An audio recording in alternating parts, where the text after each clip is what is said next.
காங்கிரஸ் பேரியக்கம் எப்பொழுதும் கொல்லைப்புற அரசியல் செய்யாது. விஜய் அண்ணனுக்கு அவரோட தம்பியா உங்க அண்ணனோட மகனா ஒரு சின்ன ஒரு அட்வைஸ். தேமுதிக விஜய் பிரபாகரன் நடிகர் விஜய்க்கு ஒரு ரெக்வஸ்ட் வச்சிருக்காரு. அதை தூண்டில போடுற மாதிரி மீன் மாட்டிக்காதீங்க அண்ணே, ஜனநாயகனை வச்சு காங்கிரஸ் உங்களுக்கு தூண்டில் போடுறாங்க, தயவு செய்து சிக்கிடாதீங்க, அவங்கள பத்தி எனக்கு நல்லா தெரியும் அப்படின்னு விஜய் பிரபாகரன் சொன்னதுதான் இப்ப அரசியல் வட்டாரத்துல பெரிய பேசுபொருளா இருக்கு. அதை கேட்டவங்க எல்லாம் ஆடி போயிருக்காங்க. ஜனநாயகன் படம் ரிலீஸ் பிரச்சனை போயிட்டு இருக்கு. விஜய் அண்ணனுக்கு அவரோட தம்பியா உங்க அண்ணனோட மகனா ஒரு சின்ன ஒரு அட்வைஸ். ஏன்னா அரசியல மூத்தவர் நீங்களே எங்க சொன்னீங்க.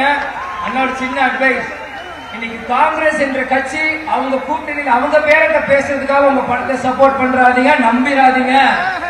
அதை தூண்டில போடுற மாதிரி மீன் மாட்டிக்காதீங்க. நீங்க நல்லா வரணும், சின்ன அட்வைஸ் அதுதான். ஏன்னா அவங்க என்ன பண்ணாங்கன்னு விருதுநகர் எனக்கு தெரியும். அவங்க நம்பிராதீங்க. உங்க படம் சினிமா துறையோட சேருங்க. அவங்க சப்போர்ட் பண்றாங்க, ஆஹோ நம்பி உங்க கூட கூட்டணி வர மாதிரி வந்து அவங்க வேற தோசி அங்கதான் இருப்பாங்க, எங்கேயோ அவங்க போக மாட்டாங்க. அதனால விஜய் சின்ன அட்வைஸ் இது. பிடிச்சிருந்தா ஏத்துக்கோங்க, பிடிக்காது ஏத்துக்கோங்க. நல்லது.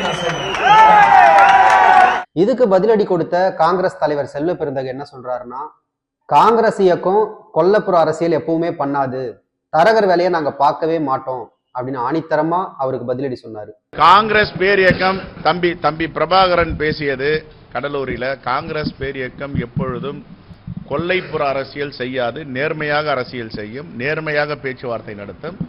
எங்களை பொறுத்தவரை அப்படி கொல்லைப்புற அரசியல் செய்வதோ தரகர் வேலை செய்வதோ காங்கிரஸ் பேரியக்கத்தின் வேலை இல்லை. அது எந்த காலத்திலும் இல்லை, இனி வரும் காலங்களிலும் இருக்காது. அதை புரிபவர்கள் புரிந்து கொள்ள வேண்டும். எங்களை பொறுத்தவரை இந்தியா கூட்டணி தமிழ்நாட்டில் வலிமையாக இருக்கிறது.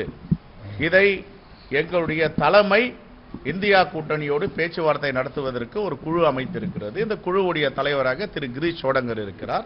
அவரும் தெளிவாக சொல்லிவிட்டு போயிருக்கிறார். அது மட்டும் இல்லாம தாவேக கிட்ட போய் நாங்க எப்பவுமே கூட்டணி பேசவே இல்லை, அதை நாங்க எப்பவுமே ஆணித்தரமா சொல்லிக்கிட்டே இருக்கோம், அதை நீங்க பெருசாகிக்கிட்டே இருக்கீங்க. நாங்கள் தாவேகாவோட பேசவில்லை, யாரோட பேசவில்லை, திராவிட முன்னேற்ற கழகத்தோடு பேசிக்கோ. இதுக்கு மேல என்ன வேணும்? இதுக்கு மேல என்ன ஆன்சர் வேணும்? இன்சார்ஜே சொல்லிட்டாரு, நான் சொல்லிட்டேன். எங்க 2 பேரை தவிர வேற யாரும் சொல்லணுமா? ஜனநாயகன் விஷயத்துல படத்துக்காக நாங்க ஆதரவு சொன்னோமே தவிர இதுல வேற எந்த உள்நோக்கமும் இல்ல, கட்சிக்கும் இதுக்கும் சம்மதமே இல்ல அப்படின்னு செல்வ பெருந்தகை தெளிவா விளக்கம் கொடுத்தாரு. வேணும் பெருமாள் ஆகலாமா? நியாயமா இது? உதயநிதி தியேட்டர் கொடுக்கறாரா மத்த திரைப்படங்களுக்கு? உதயநிதி மத்த படங்களுக்கு தியேட்டர் ஒதுக்குறதே இல்ல, அவங்களோட படத்துக்கு மட்டும்தான் தியேட்டர் கொடுக்குறாரு. எங்களுக்கும் ஜனநாயகனுக்கும் எந்த தொடர்பும் இல்ல, நான் இதை சென்சார் பண்றேன் அப்படின்னு காமெடியா பேசிட்டு முடிச்சாங்க தமிழிசை சவுந்தரராஜன்.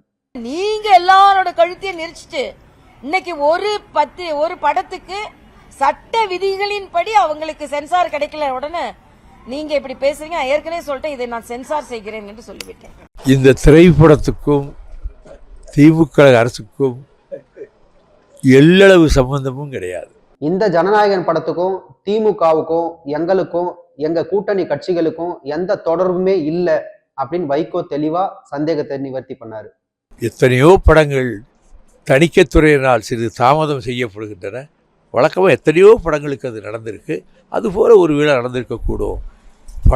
திரைப்படத்தை திரையிடுவதை திராவிட முன்னேற்றக் கழகமோ மறுமலர்ச்சி திராவிட முன்னேற்றக் கழகமோ கூட்டணி கட்சிகளோ நாங்கள் எதிர்க்கவில்லை.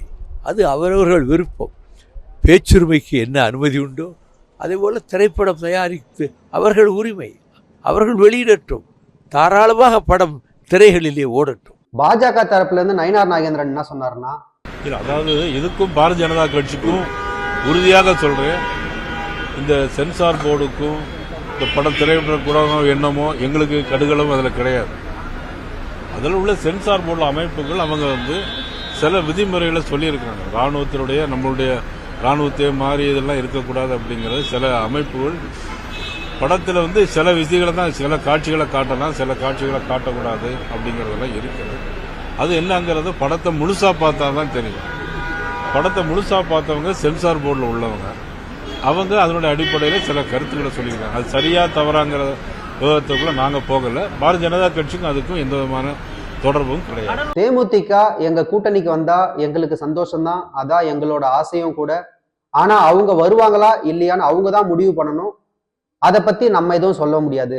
கூட்டணி வர வேண்டும் என்று நினைக்கிறோம், முடிவு அவங்களுடைய கையில இருக்கு. இதுக்கிடையில செல்லூர் ராஜு என்ன சொன்னார்னா, ஒரு படத்துக்காப்பா இப்படி பண்ணுவாங்க, படத்துக்காகலாம் இப்படி பண்ண மாட்டாங்க, இதுக்கும் அரசியலுக்கும் சம்பந்தம் இல்லை அப்படின்னு செல்லூர் ராஜு சொன்னாரு. ஒரு படத்தை போய் தடை பண்றதுனால அங்க ஒரு நெருக்கடி கொடுக்கும். இதுக்கெல்லாம் ஒரு அரசியல் சாயம் பூசினீங்கன்னா எதுக்கு தான் பூசுறது? அதையெல்லாம் அப்படி இருக்குமா என்னன்னு எங்களுக்கு தெரியாது. ஒரு படத்தை வச்சு வெத்து பில்டப் பண்ணிட்டு இருக்காங்க டிவிகே காரங்க அப்படின்னு அப்பாவும் தெளிவா பதில் சொன்னாரு. அது இந்த சினிமா படம் கடைசி படம்ங்கிறதுனால அதுக்கு பில்டப் பண்றதுக்காக கிடைக்கல, வரும் வராது அப்படியே தொண்டர்களை அப்படி ஒரு கொதி நிலையில வைக்கிறதுக்காக இப்படி பண்ணதாட்டும் சொல்றாங்க. ஒட்டு மொத்தத்துல ஒரு படம், அதுக்குள்ள இருக்கிற அரசியல், கூட்டணி, அழுத்தம், அதிகாரம், இது எல்லாம் சேர்ந்து ஜனநாயகனை மொத்தமா செய்யுதுன்னு நம்ம எடுத்துக்கலாம். இது உண்மையா இல்ல அரசியல் நாடகமா அப்படின்னு மக்கள் தான் இதை முடிவு பண்ணணும்.